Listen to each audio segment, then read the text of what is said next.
Salve, salve, gente linda! Estamos de volta com mais um Papo de Mulher pela Rádio DPE. Nos dê licença para entrarmos na sua casa, na sua vida e alegrar mais o seu dia. Isso mesmo, porque aqui você fica informada e por dentro das novidades do mundo da moda, beleza, saúde, cultura e ainda vai conhecer lindas histórias de mulheres fortes e corajosas, mulheres vencedoras.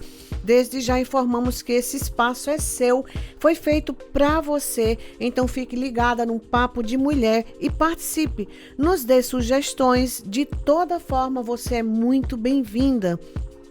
É isso mesmo, esse é o programa voltado para mulheres que gostam de ficar por dentro de tudo que está acontecendo vida afora.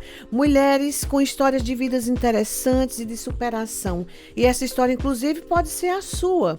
É só você dar sinal, entrar em contato conosco que nós vamos lhe ligar, nós vamos lhe procurar para que você venha aqui participar do programa Papo de Mulher e contar a sua história. O Papo de Mulher tem a produção e apresentação de Etienne Travassos, direção de Celton Ramos, coordenação de Felipe Medeiros e a edição fica por conta dos lindos. A edição é tudo, gente. São eles os responsáveis por toda a beleza desse programa. Eu estou falando de Ian Andion, Matheus Ilia, Eduardo Fred e Ítalo Aquino. E não é só os nomes deles que são bonitos, viu? Eles também são, você precisa ver. Quem sabe um dia você vem aqui e tem oportunidade, né? Uma turminha muito bacana que ajuda muito para que as coisas aconteçam corretamente. Beijão para vocês, meninos. Muito obrigada pela parceria. E nós vamos seguindo porque o Papo de Mulher traz hoje uma história de vida bem interessante com a defensora Elciane Viana, que explica pra gente como é ser mulher e atuar na justiça de forma exemplar, desenvolvendo um trabalho fundamental para as classes menos favorecidas e minorias. A gente traz ainda nesta edição dicas de saúde, beleza e cultura para rechear a sua vida de coisas interessantes. E você pode nos ajudar contando a sua história de vida. É só nos procurar, como a gente já falou aqui, e quem sabe você será a próxima a participar deste programa. Também vamos ter o nosso momento cultural só para elas, como sugestões de leituras, livros, músicas, eventos especiais de mulheres, sugestões de vídeos, séries, enfim. São muitas coisas interessantes para a gente passar para você. É muito bom estar aqui com você, desde que você fique em nossa companhia até o final. Vai valer muito a pena, pois a nossa programação está recheada de coisas boas e tenho certeza que você vai amar, porque nós estamos apenas começando.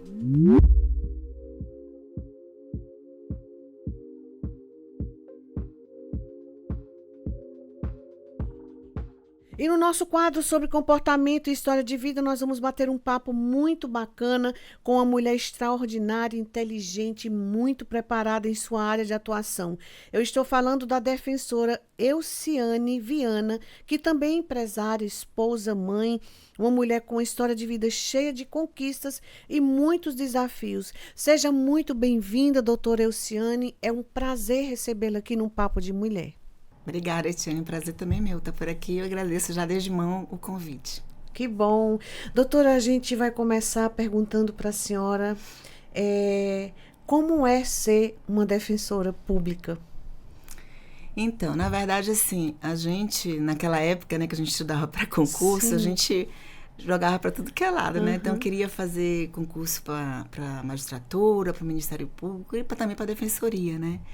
E aí, na verdade, eu vim trabalhar aqui em Roraima para assumir um cargo no Ministério Público. E estando aqui, chegando aqui com uma semana, eu vi aquele burburinho, né, entre os outros assessores que trabalhavam lá, do concurso da Defensoria. Aí eu disse, por que não? Eu já vinha fazendo muitos concursos, sempre batendo na trave. E aí eu disse, eu acho que eu vou, né, também tentar, claro. né, apesar de, assim, não estava me preparando especificamente para o concurso da Defensoria.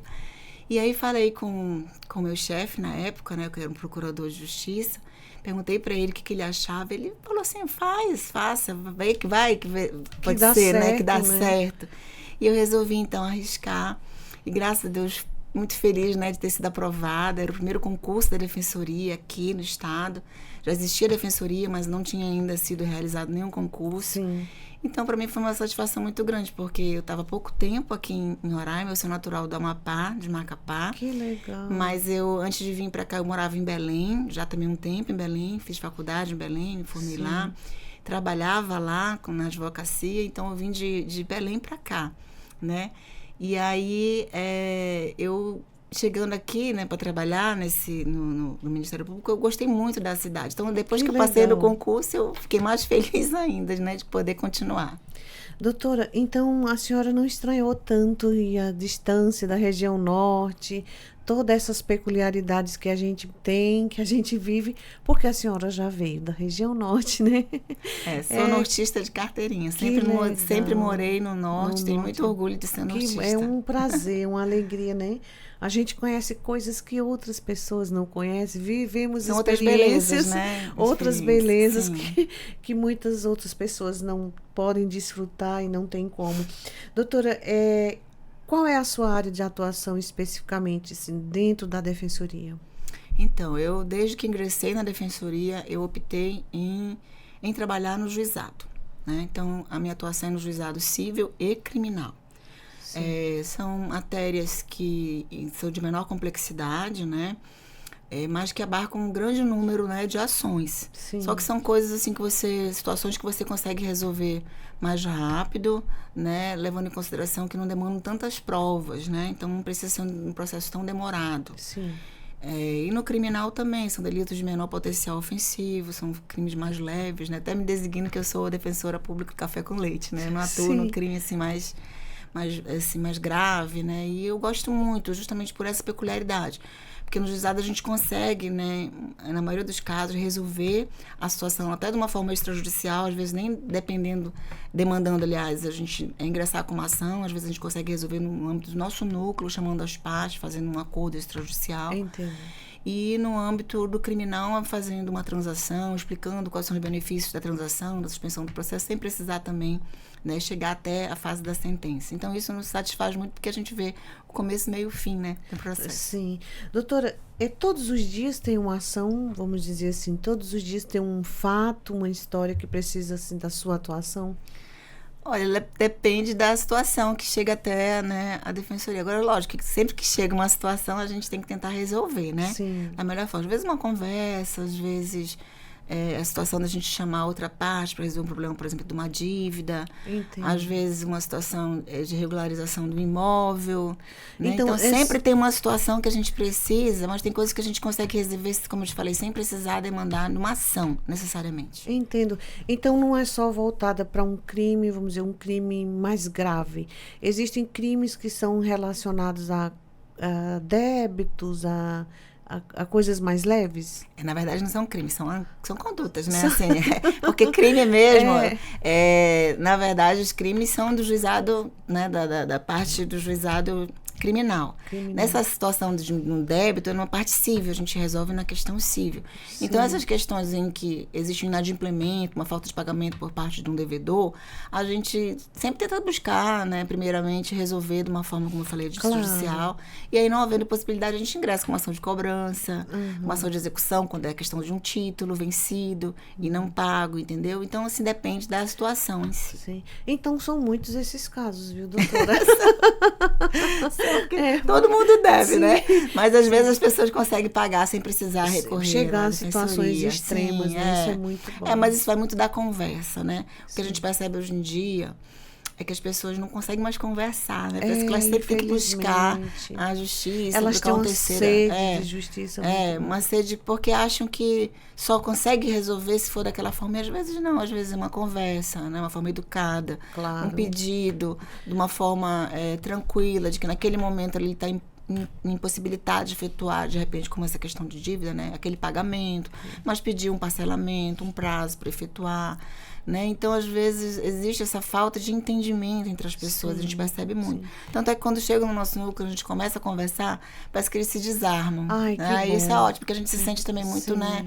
A gente sente um prazer da gente fazer esse intermédio, né, entre as pessoas para resolver esses problemas. E é muito importante esse papel de vocês, doutora, porque, assim, eu imagino que muitas pessoas que chegaram a vamos dizer, a um momento desse, muitas vezes não foi por escolha. Não, tem muita gente ainda que tem uma boa índole. Elas, às vezes, são as consequências que levam até a tal situação.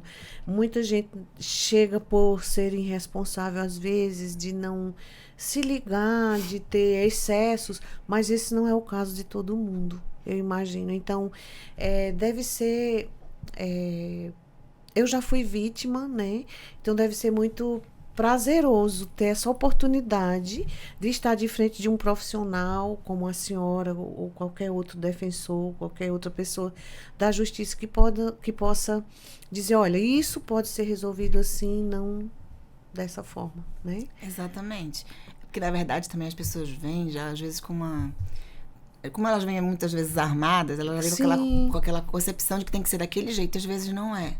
Então, às vezes, com uma conversa, um esclarecimento adequado, né? Perfeito. E falando que aquilo ali é o melhor para a pessoa, porque a gente tem experiência. Sim. Às vezes as pessoas elas têm aquela coisa do achismo, não, mas eu acho que tem que ser assim. Ou então um parente advogado que já deu uma orientação. E eu respeito todas as pessoas, lógico, que são da área, mas às vezes não é uma orientação que assim, ela é bem ampla.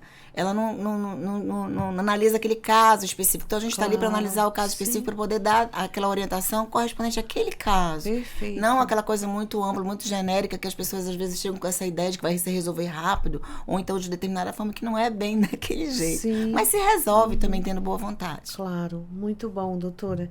Eu pergunto, doutora, a senhora já vivenciou ou qual é o sentimento da senhora viver essa realidade diária de poder assistir, de poder orientar melhor as pessoas, de poder resolver algumas pendências, alguma situação que traz conflitos, né, para as pessoas, mas que elas podem, através de uma conversa, sair dali livres, relaxadas e tendo um direcionamento para a vida. Qual é o seu sentimento em poder proporcionar isso para as pessoas? Na verdade, eu acho que assim, a nossa atuação faz com que a gente vive um pouco o que aquela pessoa ali está passando, né? Então, a gente se coloca no lugar daquela pessoa. Então, quando a gente se coloca no lugar do próximo, a gente sempre procura se ver naquela situação e como ficaria melhor aquilo ali, né? Então, às vezes, as pessoas estão de cabeça quente, elas não conseguem nem raciocinar, né? Claro. E a gente, mas a com gente está com medo, né? Também. Então, assim, a gente, como a gente está um pouco alheia, não que a gente esteja alheia no sentido de não entender a situação, mas a gente não está emocionalmente envolvido, totalmente envolvido com aquela situação, a gente consegue entender melhor, né, explicar melhor e buscar esse entendimento. Então, isso é uma satisfação muito grande. Eu digo que, eu acho que para todo defensor, acho que o maior sentimento de gratidão é esse, a gente está ali com pessoas que muitas vezes não têm realmente condição, né? O nosso público é esse, que não tem condição de constituir um advogado, mas a gente tenta dar o nosso melhor, né, de estar fazendo um trabalho direcionado, responsável, seguro, explicar, orientar para que aquela pessoa saia dali com o seu direito resolvido, com aquele problema, dado uma solução para aquela situação que vem tirando o sono dela, tirando a paz dela, né? Sim. E isso pra gente, eu acho que falando por mim, é uma gratidão que eu tenho, assim. Eu não penso em... Eu fiz muitos concursos, né? Mas depois que eu ingressei na carreira da defensoria, eu realmente não tive mais nenhuma dúvida de que era o que eu queria, o que eu quero realmente até. Que coisa linda. Aposentar. Doutora, é muito gratificante. Isso que eu ia falar. Quando a gente conhece, gente, o papel da defensoria, a gente se apaixona, não tem como não se encantar. Porque são justamente, vamos dizer assim, é a porta que os vulneráveis, que os Somos a luz do fim do túnel, em muitos casos. Exatamente, é isso, doutora. Entendeu? Somos a luz, porque assim, as pessoas às vezes elas chegam já assim, elas não sabem mais para quem recorrer. Entendeu? E assim, por mais que a defensoria tenha um papel, né, de divulgar os serviços, tem essa atuação tão ser bem atuante, inclusive, ampla, nessa questão, né? de itinerantes, né, de ir nos interiores. Muitas pessoas ainda não sabem totalmente o papel que a Defensoria desempenha. Então, às vezes que ela chega, ela já foi em vários locais. Então, até chegar aqui, às vezes ela chega tão desgostosa, Sim, tão desestimulada, né, desacreditada. desacreditada. E a gente vai lá e levanta. Então, aquilo pra gente é gratificante, pra pessoa ali que também chegou até esse momento e conseguiu ver resolvido sua situação. Ela fica realmente muito feliz. Isso também nos deixa feliz. Com certeza.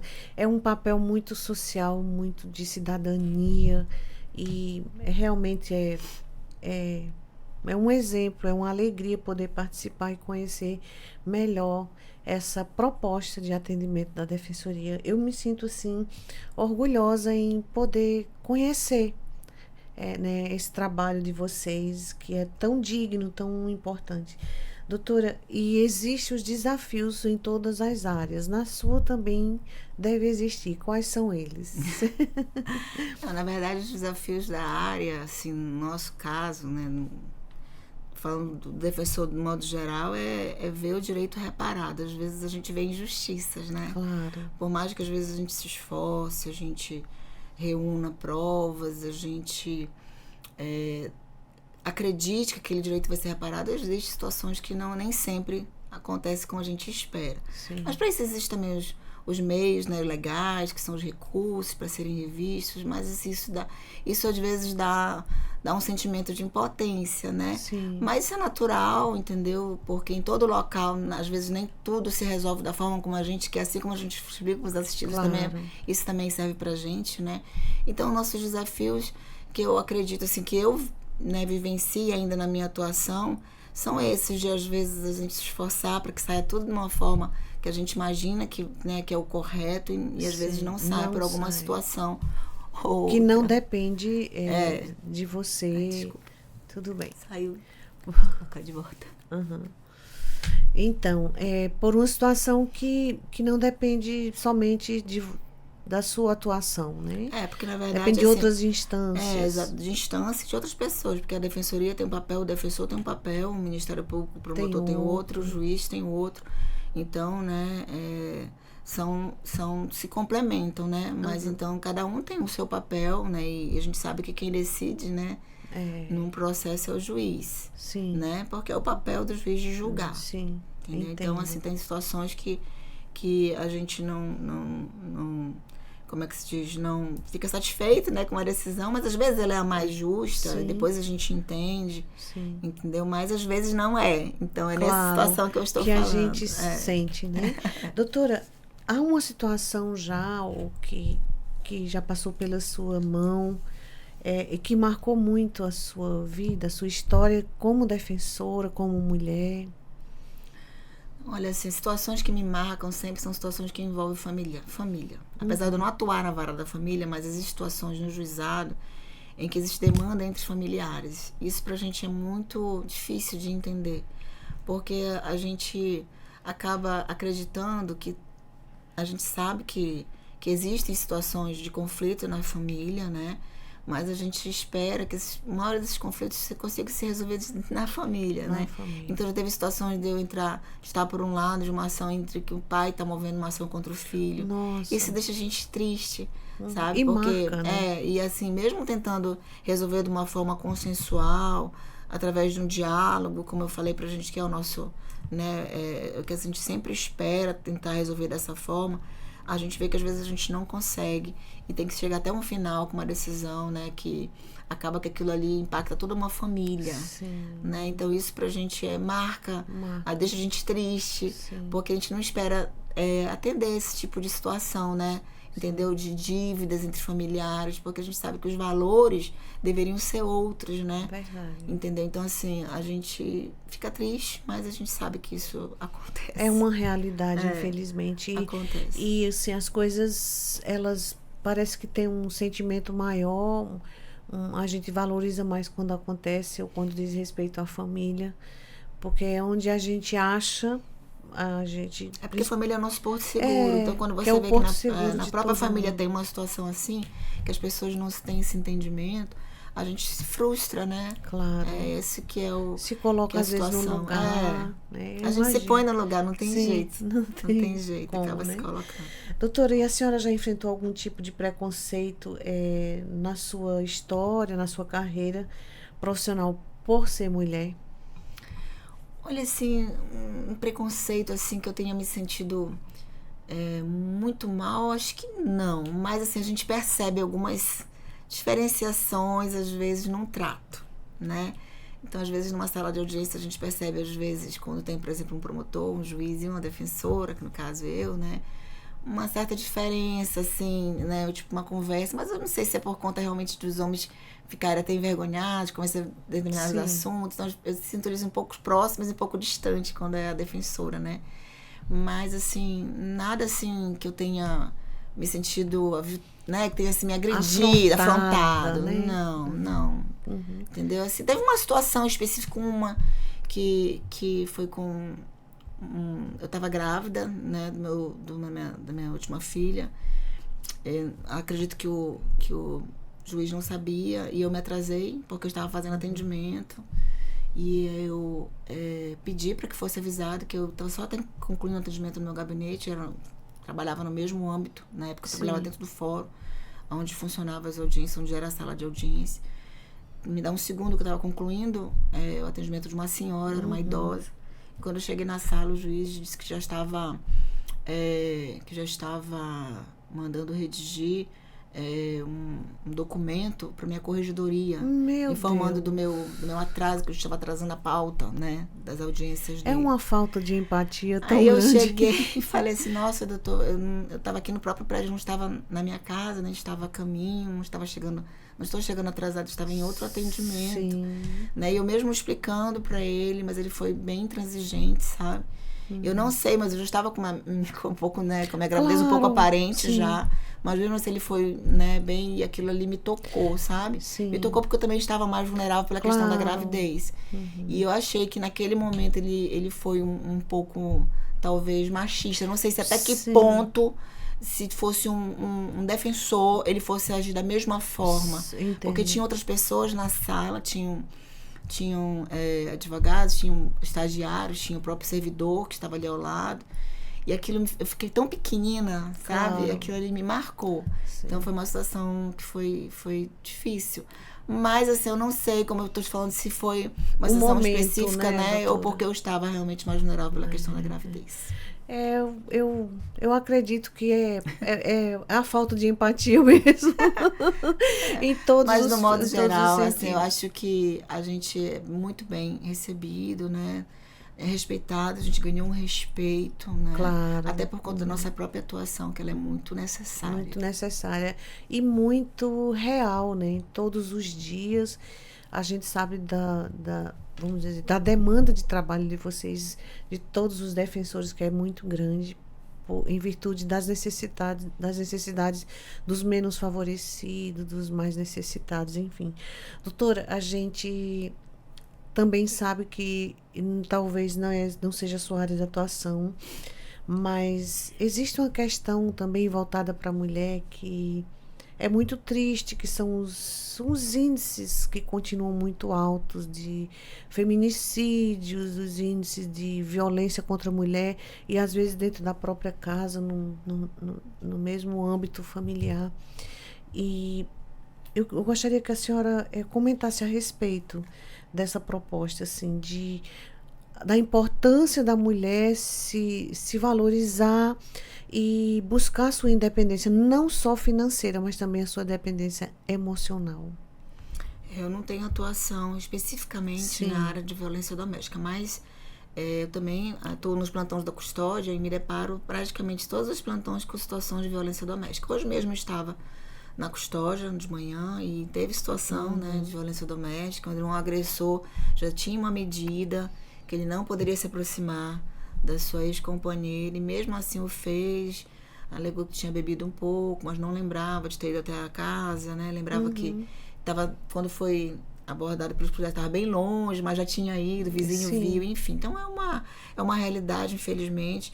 Na verdade, não aumentou os casos estão se tornando mais corriqueiros, porque as pessoas agora estão denunciando mais. existe toda, né, uma rede de proteção à mulher, graças a Deus, né? As mulheres, elas se sentem mais empoderadas, elas sentem que tem esse apoio e que elas sabem aonde buscar. Então é por isso que está vindo mais à tona e realmente, assim, não tem necessidade de estar convivendo com uma pessoa num convívio familiar e que a pessoa não trata a própria esposa ou a sua filha, ou a sua mãe, ou a sua irmã como um ente de família.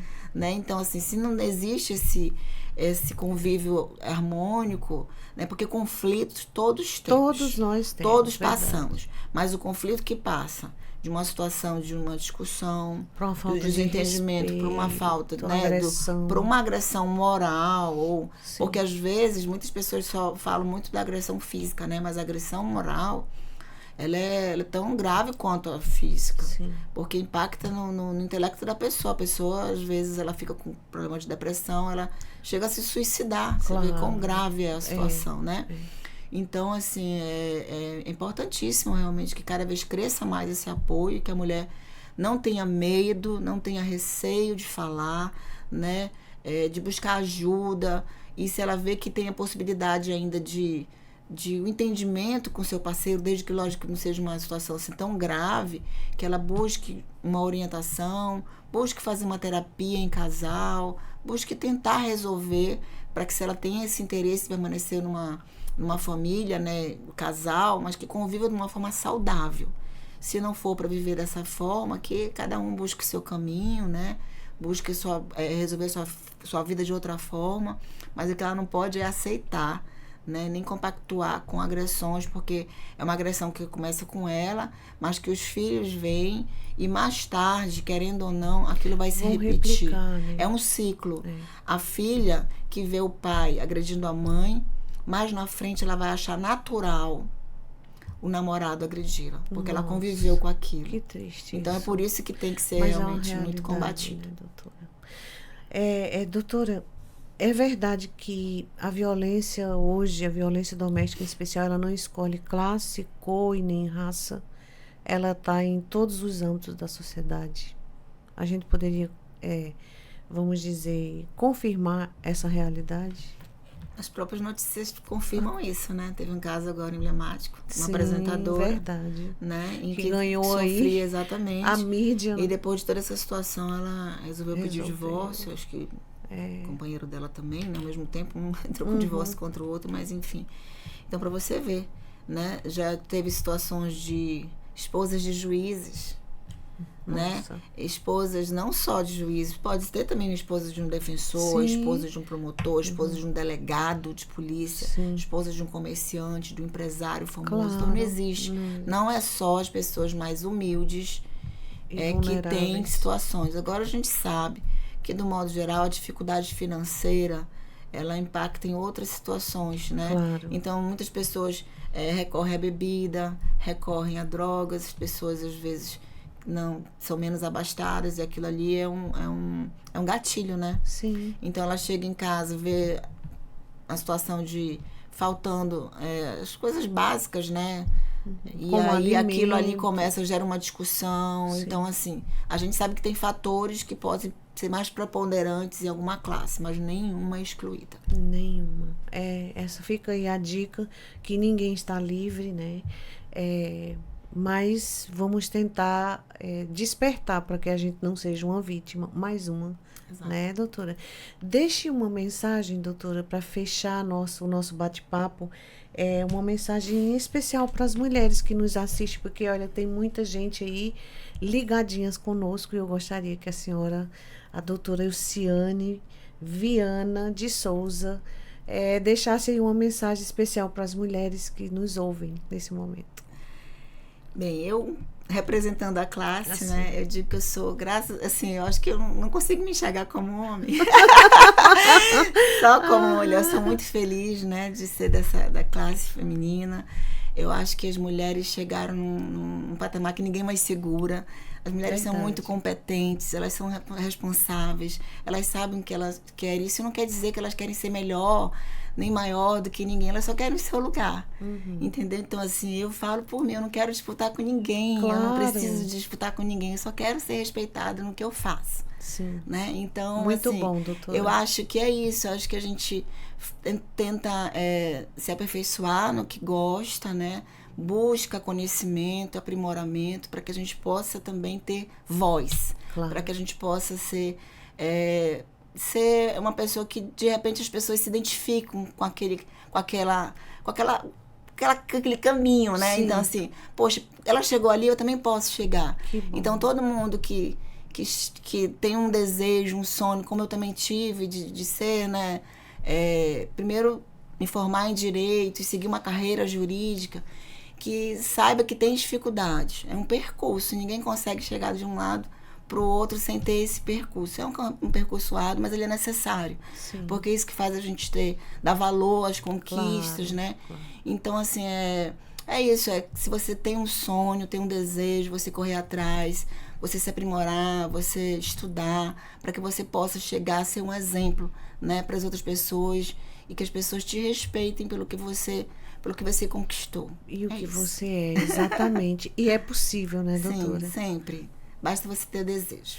Doutora Elciane, muito obrigada pela sua participação aqui no Papo de Mulher. A gente conversou hoje com a defensora pública Elciane Viana de Souza, que tem mais de 20 anos de atuação aqui na Defensoria Pública e tem aí essa história, é uma bagagem muito boa, muito interessante. E ela hoje dividiu aí um pouquinho com a gente, né, doutora? Mas ela vai voltar para a gente conversar sobre outras coisas. Muito obrigada, viu, doutora, pela sua participação. Obrigada, Tiene. E precisando, eu posso voltar assim, estou à disposição, viu? Sabia que cada mulher tem necessidades específicas quanto à atenção com a saúde e o bem-estar? No entanto, algumas recomendações gerais são importantes para melhorar a qualidade de vida. Acompanhe aqui as sequências de alguns cuidados especiais referentes à saúde da mulher. Primeiro, tenha uma alimentação saudável. Embora seja uma recomendação universal, a alimentação saudável é parte fundamental da saúde feminina. Como as mulheres têm mais facilidade de acumular gordurinhas em certas partes do corpo, como a Etienne, por exemplo, o cuidado com o que comer diariamente faz toda a diferença. Vamos eliminar aí a coxinha, o quibe, o pão recheado, que acontece geralmente nos nossos lanches, né, nos nossos locais de trabalho, e a gente evita aí que essas gorduras se aumentem, né? É o meu caso, eu estou tentando fazer isso. E nós não estamos falando aqui de medidas restritivas, e sim de garantir uma nutrição adequada na alimentação diária. E a nossa segunda dica de hoje, do nosso quadro de saúde, é praticar atividades físicas. E aí, você já pratica? Eu caminho 3 vezes por semana, estou tentando aumentar, porque não está dando conta, né? Também é importante cuidar do nosso bem-estar, pessoal. Vamos aí fazer exercícios físicos, praticar atividades, porque é uma excelente medida para se cuidar. Não é preciso viver na academia, como algumas colegas fazem, mas segundo a Organização Mundial de Saúde, a OMS, é essencial praticar pelo menos 30 minutos diários de atividades físicas, pelo menos 5 vezes na semana. Tire um tempo para você. Isso ajuda a cuidar da sua saúde emocional, ajuda inclusive a eliminar os níveis de estresse muito alto. Vamos lá, eu estou precisando rever o meu tempo de atividades físicas também. E o terceiro passo seria: realize exames periodicamente. Quando foi que você realizou o seu último Papa Nicolau, por exemplo? Então, fazer um check-up é indispensável para diagnosticar doenças de forma precoce e receber as orientações corretas de um profissional de saúde. É importante que você faça isso pelo menos uma vez por ano. É preciso realizar exames importantes como a mamografia ou o Papa Nicolau. A frequência pode ser menor que 1 ano, dependendo da idade e do histórico familiar e de outros fatores de risco. É importante, sim, você tirar aí pelo menos a cada 6 meses para fazer uma visita a um profissional de saúde, especialmente a um médico ginecologista para você que está aí na ativa, não é isso? E a nossa dica de beleza traz umas dicas bem legais, bem acessíveis para todas nós. Dicas de beleza são sempre queridas pelas mulheres. Por exemplo, há uma diversidade delas por aí, mas tem umas que são mais práticas. Eu achei essa maravilhosa. Dicas para os cabelos, para o rosto, para obter o melhor resultado daquela maquiagem e muito mais. Hoje você vai conferir algumas novas ideias que vão fazer toda a diferença na sua rotina diária. Então vamos lá que você precisa conferir tudo que nós trouxemos para você hoje. Máscara facial de banana. Banana tá em alta, gente, para emagrecer, para pele, para digestão, é uma série de coisas que a banana está aí despontando como um alimento essencial do nosso dia a dia. Então, essa fruta é ótimo para prevenir acne e desacelerar o aparecimento das rugas na pele. Ela também auxilia as peles que são afetadas pela psoríase e excessos de acne. O azeite é responsável pela hidratação das camadas superficiais da pele e essa é uma mistura natural, econômica e muito fácil, não só de fazer, como também de aplicar. A outra dica caseira de beleza é colocar gelo no rosto. O gelo é útil para muitas coisas, principalmente para o rosto. Aplicar gelo ou mergulhar o rosto em uma bacia com água gelada melhora as olheiras, espinhas e ainda fecha os poros, auxiliando bastante na aplicação da maquiagem que você vai fazer e vai arrasar. Então fica essa dica poderosa para você, simples e prática. E por último, veja essa que legal, gente. A vaselina é ótima para arrumar e hidratar os fios da sobrancelha.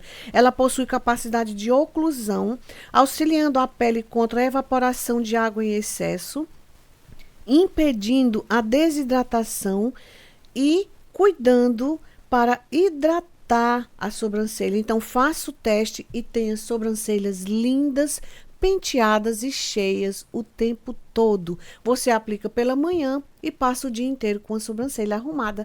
Também é muito legal, né? Você gostou? Eu adorei. Eu tenho certeza que a minha amiga Adriana também vai amar. E olha só, gente, estamos caminhando para o final.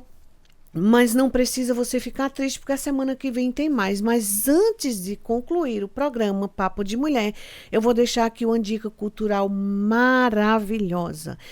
Eu queria que você lesse, procurasse o livro Mulheres Improváveis. Está aí chegando o tempo de recesso, de férias, você vai ter bastante tempo para ler, colocar a leitura em dia, e quem ler mais sabe mais, quem ler mais fala melhor, quem ler mais se expressa melhor, enfim, a leitura traz N benefícios para todos nós.